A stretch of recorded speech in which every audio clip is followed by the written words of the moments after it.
अस्सलामुअलैकुम, क्या हाल चाल है। उम्मीद है कि सब ठीक ठाक होंगे, खैर खैरियत से होंगे। तो अल्हम्दुलिल्लाह हम भी ठीक ठाक हैं, खैर खैरियत से हैं। तो जी आज के व्लॉग में मैं चिकन कढ़ाई की ज़बरदस्त सी रेसिपी आप लोगों के साथ शेयर करूंगी। बिल्कुल रेस्टोरेंट स्टाइल चिकन कढ़ाई बनाऊंगी, आप लोग भी ज़रूर ट्राई कीजिएगा। तो अच्छा, इसके लिए मैंने कढ़ाई ली है, इसे मैंने चूल्हे पर चढ़ाया है और इसमें मैंने डाला है 1 कप ऑयल और अब इसमें मैंने चिकन डाल दी है। तो चिकन तकरीबन हाफ़ kg है। तो जी यहाँ पर ज़्यादा बोटियाँ आपको नज़र नहीं आ रही होंगी, तो बस इसको इग्नोर करें। और क्योंकि इनको भी तो ख़त्म करना है ना, तो बस अब यहाँ पर इनको ना थोड़ा सा फ्राई कर लेंगे, हल्का सा ये इसको भून लेंगे ताकि इसका जो स्मेल वगैरह है ना वो थोड़ा सा ख़त्म हो जाए। तो 1 से 2 मिनट तक हमने इसी तरह फ्राई करना है। और फ्राई करते वक्त हमने इसमें 1 चम्मच नमक भी शामिल करना है। तो 1 चम्मच नमक शामिल करके इसको हल्का सा भून लेना है और ढक्कन लगा देना है।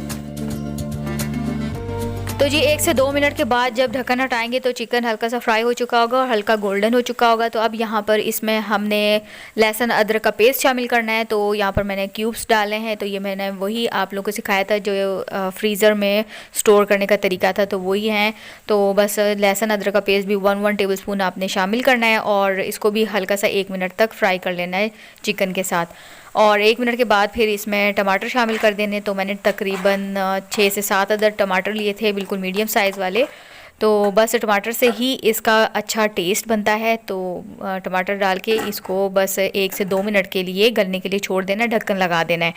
तो जी यहाँ पर जो है 1 से 2 मिनट के बाद हल्के से टमाटर गल चुके थे। तो इसमें अब मसाले शामिल करने हैं। तो यहाँ पे मसालों में लाल मिर्च पाउडर यहाँ पर 1 टेबल स्पून शामिल करना है और इसके बाद फिर हल्दी शामिल करनी है, हाफ़ टी स्पून से भी थोड़ा सा कम शामिल करना है। और बस इसको भी हल्का सा 1 से 2 मिनट तक भून लेना है।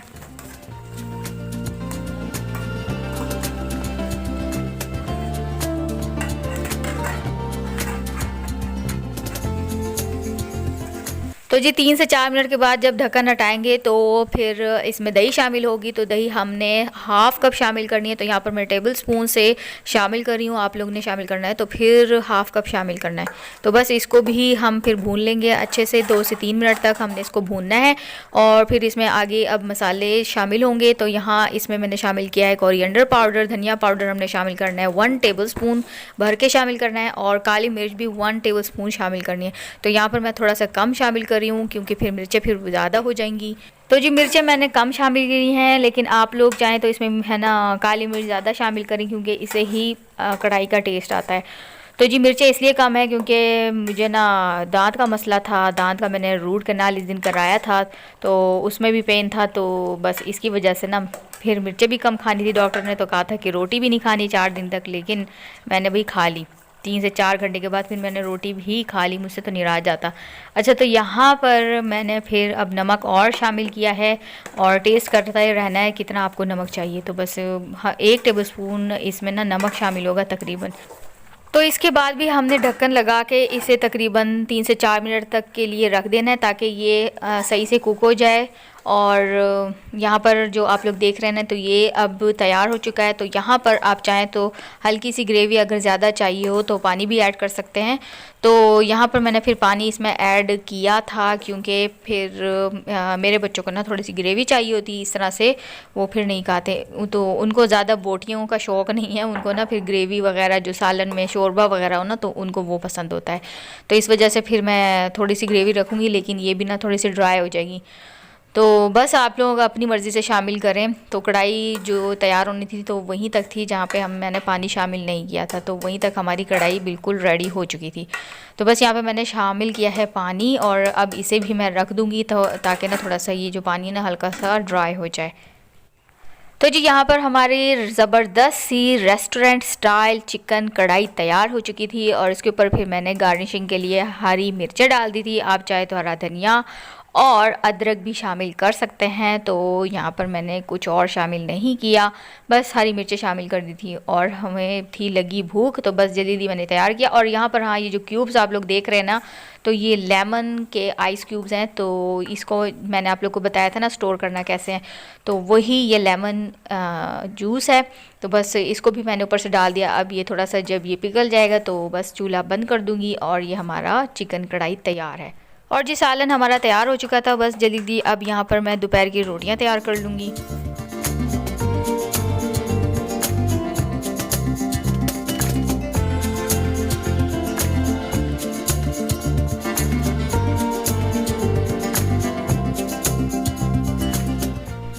तो जी यहाँ पर रोटियाँ तैयार हो चुकी थी और साथ ही बच्चे भी स्कूल से आ चुके थे, तो सब ने मिलकर फिर दोपहर का खाना वगैरह खा लिया था। और ये भी जो वीडियो आप लोग देख रहे होंगे ना, तो हो सकता है कि उस दिन पहला रोज़ा हो या हो सकता है ना हो, क्योंकि आज जो है ना शाबान की 28 है कि 29 है शायद।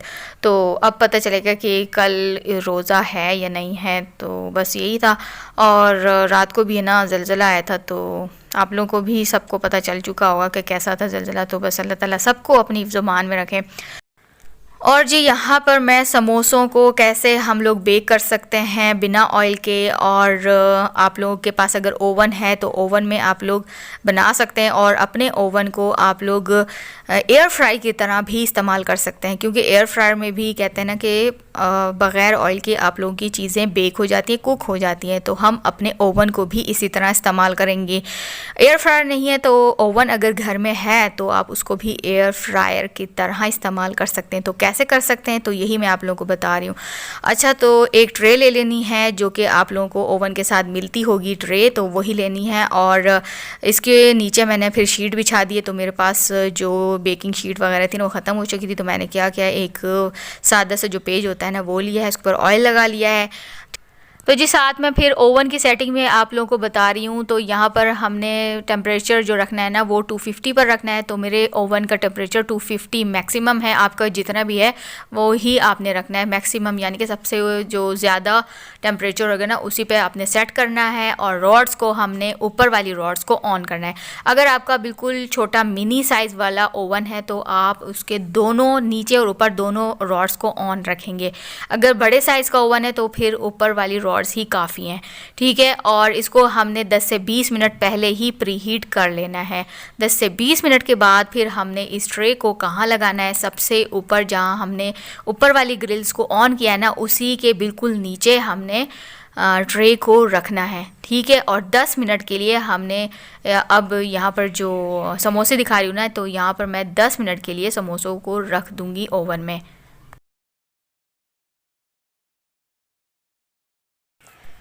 तो जी 10 मिनट के बाद जो समोसे थे ना उनका हल्का सा कलर चेंज हो चुका होगा, और बस इसको निकाल लेना है और इसकी साइडें भी पलट लेनी है। साइडें पलटने के बाद अगर आप चाहें तो यहाँ पर ऑयल से भी ब्रश कर सकते हैं। तो पहले मैं यहाँ पर साइडें चेंज कर लूँगी और फिर इसे मैं ऑयल से भी हल्का हल्का ब्रश कर लूँगी, ताकि हमारे जो समोसे ना इनका कलर और भी अच्छा है। तो ये आप लोग देख सकते हैं कि बग़ैर ऑयल के इस तरह से हमारे समोसों का कलर आया है। जब इसके ऊपर ऑयल लगेगा ना तो फिर और भी अच्छे से मज़ेदार से हमारे समोसे तैयार हो जाएंगे। तो जी यही मैं आप लोगों के साथ शेयर कर रही थी। इस तरह से भी आप लोग समोसों को बेक कर सकते हैं। और ये तकरीबन मेरे 20 मिनट में समोसे तैयार हो चुके थे। तो 20 मिनट में हमारे इतने ढेर सारे समोसे भी तैयार हो चुके हैं। और एयर फ्राई का बताऊं तो एयर फ्राई में इतनी स्पेस नहीं होती, छोटी सी स्पेस होती है, और उसमें भी इसी तरह ही टाइम लगता है जितना यहाँ हमारे ओवन में लगा है। तो तकरीबन 20 मिनट में हमारे समोसे तैयार हो चुके थे। एक साइड पे 10 मिनट लगे थे और पलटने के बाद फिर दोबारा से 10 मिनट लगे थे। तो बस ये हमारे ज़बरदस्त से समोसे तैयार हो गए हैं। और लास्ट में अगर आप चाहें तो हल्का हल्का ना ऑयल से ब्रश भी कर सकते हैं। इस तरह से हमारे जो समोसे हैं ना ये ऐसे लगेंगे कि ये हमने फ्राई किए हैं। तो यहाँ पे मैं बच्चों को दे रही थी तो इसलिए मैंने ना हल्का हल्का ऊपर से ऑयल भी लगा लिया था। मैं जब खुद खाती हूँ ना तो इसके ऊपर इतना ऑयल नहीं लगाती, जब ट्रे में रख रही होती ना तभी हल्का हल्का ऑयल लगाती हूँ, और इसके अलावा फिर मैं ऑयल की ज़रूरत नहीं होती। तो बस ये ज़बरदस्त है, हमारे बेक्ड समोसे तैयार हैं।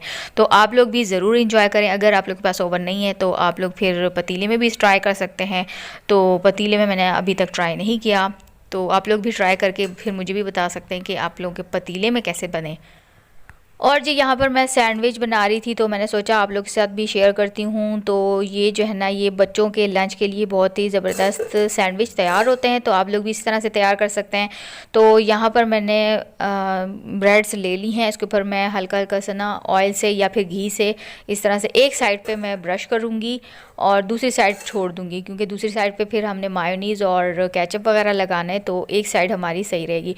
और इसे मैं सैंडविच मेकर में बनाऊँगी। अगर आप चाहें तो सैंडविच मेकर नहीं है तो कुछ नहीं होता, आप लोग पैन में भी बना सकते हैं।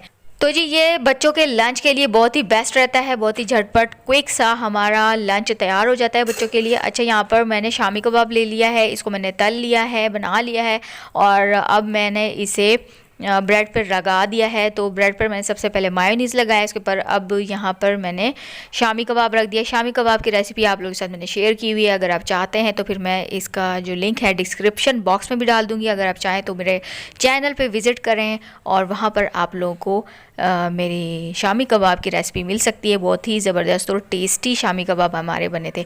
अच्छा, यहाँ पर मैंने छोटे छोटे पतले से मैंने प्याज को कट कर लिया है हल्के हल्के से, और ऊपर से डाल दिए हैं, और थोड़े से ना बंद गोभी को मैंने हल्का हल्का पतला सा कट कर लिया है और वो भी हल्के हल्के से डाल दिए ऊपर से। तो बस यही हमारा काफ़ी है। अगर आप चाहें तो टमाटर को भी ऊपर से डाल सकते हैं, सलाद पत्ता भी डाल सकते हैं। तो ये बच्चों के लंच के लिए तो इतना ज़्यादा मैं कुछ नहीं करती, बस जल्दी जल्दी, क्योंकि उस टाइम इतना ज़्यादा ना टाइम भी नहीं होता, तो झटपट हमने तैयार करना पड़ता है।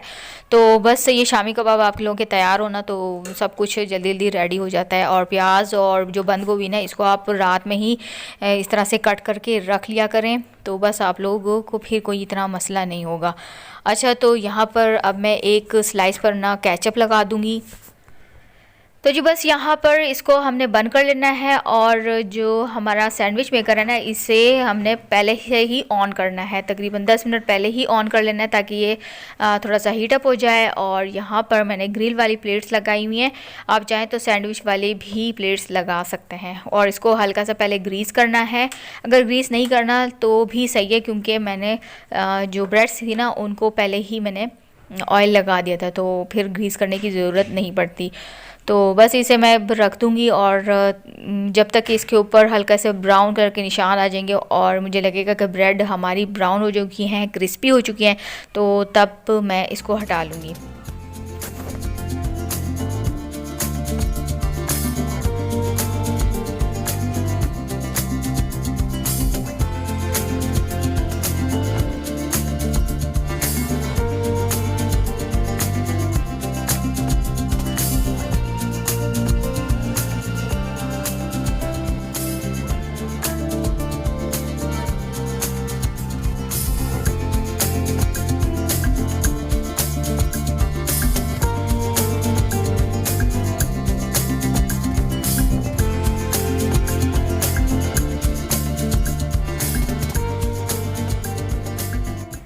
और जी यहाँ पर मैंने चाय बना ली थी, और एक अपने लिए और एक अपने हस्बैंड के लिए, तो बस हमने फिर चाय एंजॉय की थी।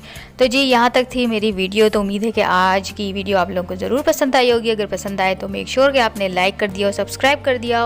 और इसी के साथ ही मुझे इजाज़त दीजिए, फिर मिलेंगे किसी और अच्छी सी वीडियो में। तब तक के लिए अल्लाह हाफ़िज़।